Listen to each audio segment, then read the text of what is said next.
Today, the General Secretary and Council of members, the government and the representatives of the Hong Kong Federation of Students are meeting. I am the moderator. May I welcome representatives of the Hong Kong Federation of Students. Sitting to my left, we have Ms. Carrie Lam and her team. And to my right, there's Mr. Alex Choi, Secretary General of the Federation, and his colleague and his team. They will be introducing their team respectively later on. First of all, let me explain the form of this meeting and how we're going to allocate the time and the purpose of the meeting. The heads of the 8 universities welcome this opportunity to contribute to this resolution of the situation in Hong Kong. I've been appointed as the moderator. The purpose, the role of the moderator is to ensure that we will all follow the rules laid down for the dialogue. Now, I must point out that both parties to the dialogue have not appointed me to be the arbitrator or of them. The purpose of this meeting is to talk about the constitutional development and the universal suffrage for the election. Now, many would like to see progress in this dialogue, and then the Occupy movement could come to an end soon. So I hope that every speech made today will focus on the issue. Please do not digress, and if there is a need to digress, please come back to the main subject as soon as possible. I'm sure you all have sincerity to find out about the other party's position and aspirations, and together we would like to strive for consensus and a way out. The most important rule of this dialogue is that we must respect each and every representative. We must always focus on issues where there must be no personal attack. Every representative would have a chance to speak, and as the representative speaks, the other party must not interject. And for rules already agreed upon by the two parties, I would not go through them here. On allocation of time, first, the government will take 5 minutes to give their position and their main viewpoints, and then the Hong Kong Federation of Students will also have 5 minutes to do so. And then afterwards, I hope there will be speech from each party, and I hope you will speak no more than 5 minutes. Please keep it to 3 to 4 minutes if possible. And if you speak for 5 minutes, then I will stop you after that. And as you speak freely, and if you wish to speak, please indicate to me, and I will first call your name, because then the TV audience will be able to tell who is going to speak. After the free discussion, the Hong Kong Federation of Students will have 10 minutes to sum up their views, and then the government will also have 10 minutes to sum up their position, and I will have a brief sum up afterwards. Now, I will ask the government to speak first. You have 5 minutes. Thank you, Professor Leonard Zhang and students of the Federation of Students. Let me first of all introduce my team. We have the three-member Task Force of Constitutional Development, myself, Mr. Rimsky Yun, Secretary for Justice, Mr. Raymond Tam, Secretary for Constitutional and Mainland Affairs, and then Under Secretary for Constitutional and Mainland Affairs, Mr. Lau Kong Wai, and also Mr. Edward Yao, Director of the Chief Executive's Office.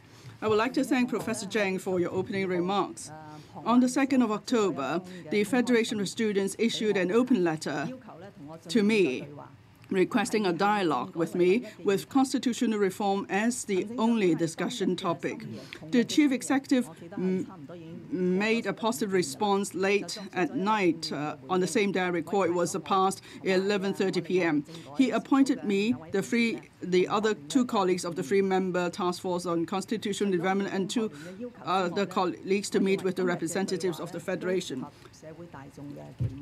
Now, today's meeting is in line with public expectation.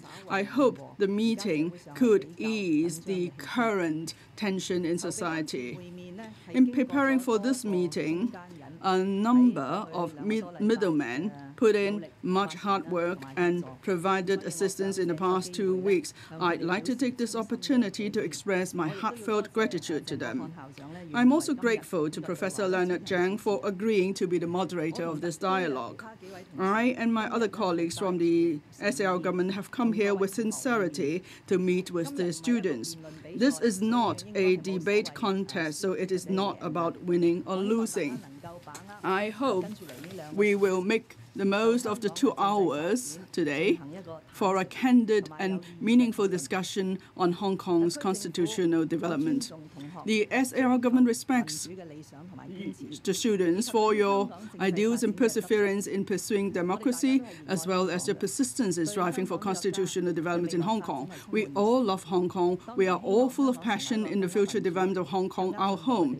We want Hong Kong to become more democratic and progressive. This we fully understand. The voice and aspirations of students have been heard loud and clear by the SAR government, the Hong Kong community, and the central government. At the same time, however lofty our ideals, we should strive for them in a lawful, legitimate, and reasonable manner. Prolonged occupation of the streets and obstruction of traffic do not help to resolve the current dispute over constitutional development. Instead, they serve only to disrupt social order and affect the life and even the livelihood of the general public. The relations of many families and friends have seen a trying time and much strain because of differences in opinions on the Occupy Central movement. Everyone in Hong Kong suffers. I hope you will have regard to the bigger picture and the common good of the people. I hope you will take the lead to appeal to the occupiers to disperse as soon as possible so routine and social order could be restored for the public soon. This would also help ease the tense situation. To all the students, the general public affected by the Occupy movement, the Hong Kong police force who have been tirelessly performing their duties to maintain order, and each and every Hong Konger who loves and cherishes Hong Kong, I believe this is the timely and right step to take. To be fair, we must appreciate that constitutional development has always been a complex and controversial topic. Different people in the community hold different views on the subject, and they have different aspirations. That's fully understandable, and the government understands it. I implore everyone to observe the law, stay peaceful and rational, and refrain from affecting others' rights and freedoms as they express their views and aspirations. Gentlemen agree to disagree. Democracy is more than an institution, it is also an attitude, one of respecting others and putting the overall interests of society above personal pursuits. That is the very essence of democracy. As we look around the world, democratic system is provided for at the constitutional level.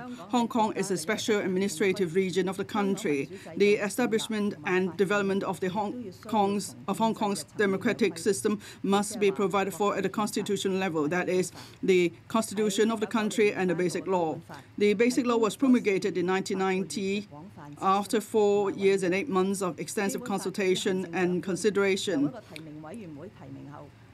The Basic Law has clear provisions on the nomination of the chief executive by the nominating committee, and then there will be universal suffrage, and then there will be appointment by the Central People's Government. This is not something new. On the 31st of August, the Standing Committee of the National People's Congress made the decision. It's already confirmed that there will be universal suffrage for chief executive election starting from 2017 by one person, one vote. It's also laid down a framework for the concrete proposal for this election. This is an important step forward for Hong Kong's constitutional development. Now, we have to look at this carefully. Now we have a 1,200 committee to select the chief executive. So whichever way you look at it, the new decision would be far more democratic. That's why we should seize upon the opportunity and focus on the discussion on a concrete framework for electing the chief executive by one person, one vote in 2017. And then within the framework of the basic law and the decisions of the NPCSC, we could try to make the most of the political space to strive for the widest possible political consensus and achieve universal suffrage for the election in 2017 by one person, one vote. I'm sure the general public and the SAO government would all like to see the implementation of universal suffrage for the election in 2017 as scheduled and in accordance with the law. So for the 5 million eligible voters, they could then exercise their equal and universal voting right to choose their chief executive. Some are of the view or have asked the question whether that after the framework is laid down, is there any point debating or discussing the concrete framework, or would there be too many restrictions? Now here I would like to make this point clear. On the August 31st decision, yes, some restrictions have been laid down, but they would not be here to stay. The SAR government has made that clear more than once. The understanding that these restrictions will apply permanently, this is wrong. For the after the 2017 chief executive election, the method of election could still be taken forward in line with the five-step process as laid down in the basic law and the relevant explanations of the NPCSC. Because some believe there are so many restrictions imposed on the chief executive elections, so there is no point discussing the concrete framework. Some even believe that given the current framework, the chief executive election is only election in form, is actually a quasi-anointment system. We totally disagree with such a viewpoint.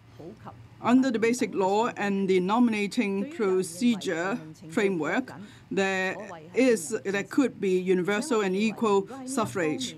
And some believe the nominating process is too strict. Well, it's a matter of opinion. But just because we have doubts and then we become passive, we either boycott it or even give up on the system. Why should we do that? Why don't we just be creative? Why can't we consider what we can do within the actual design of the nominating electoral process so that we could actively enhance the transparency and competitiveness of the electoral system as a whole? We hope that in the second round of the consultation, Hong Kong people would again use their adept mind and collective wisdom and come up with a concrete proposal so that we could have a fair and impartial and transparent electoral system. Professor Zhang, as you put it, we hope today we could find a way out and reach certain consensus. But in any case, today we have this opportunity to meet so we could better understand each other's position and start a dialogue on the issues we now face on constitutional reform. So this is a meaningful dialogue. I sincerely hope that the community will stay united and then we will embark again on the path towards constitutional development. Let's not miss out on the opportunity at this critical juncture. Thank you. Chief Secretary, you spent a few more minutes. So for the Hong Kong Federation of Students, Mr. Alex Chow, I believe you will start, right? If you wish, you could also spend 2 or 3 more minutes. Thank you. Thank you, Professor. Just now, I heard what the Chief Secretary say. Now, the few of us are from the Hong Kong Federation students. We are undergraduates in different universities. I'm Alex Chow. For the people of Hong Kong,